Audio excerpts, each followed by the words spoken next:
Қадірлі оқырмандар, сіздердің назарларыңызға Қазақстанның құрметті журналисі, Қазақстан Жазушылар Одағының мүшесі, құрмет, парасат ордендерінің иегері, Қазақстан Журналистер Одағы сыйлығының лауреаты Жақыпжан Нұрғожаевтың 80 жасқа толуына орай ұлт сөзіне қызмет еткен тұлға атты видео ақпаратты назарларыңызға ұсынамыз.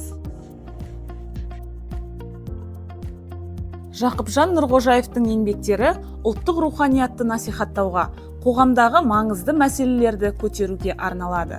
Ендеше, журналистика мен публицистика саласында өнімді еңбек еткен қаламгердің кітапхана қорындағы кітаптарын назарларыңызға ұсынамыз.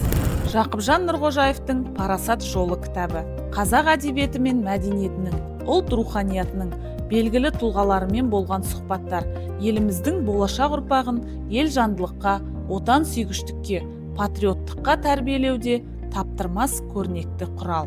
Тәңіртаудың қыраны. Бұл кітапқа Райымбек дастаны, Райымбектің әулиелілігі, ұлы ақын Мұқағалидың, ер Әжібайдың ерлігі, дүлдүл ақын Құланаян Құлманбеттің шығармашылығы арқау болады.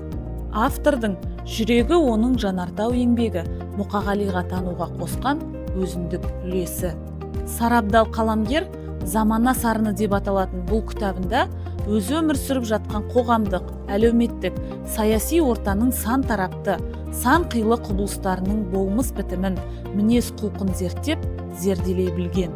Қаламгер «Бір жұтым күн» атты кітабында қоғам өмірі, адам тағдыры, туған жер, ұлттық құндылықтар туралы ой толғайды. Жетісу жылнамасы атты еңбегінде автор Жетісу газетінің өткен жолын зерттеп, оның тарихи жылнамасын ұсынады. Менің замандастарым автордың бұл туындысында сыр сұхбаттары мен еліміздің танымал азаматтары туралы эсселер жарық көрген. Құрметті оқырман, өмірін сөз өнері мен журналистикаға арнаған қаламгердің шығармашылығы қызықтырса, сіздерді кітапханамызда күтеміз.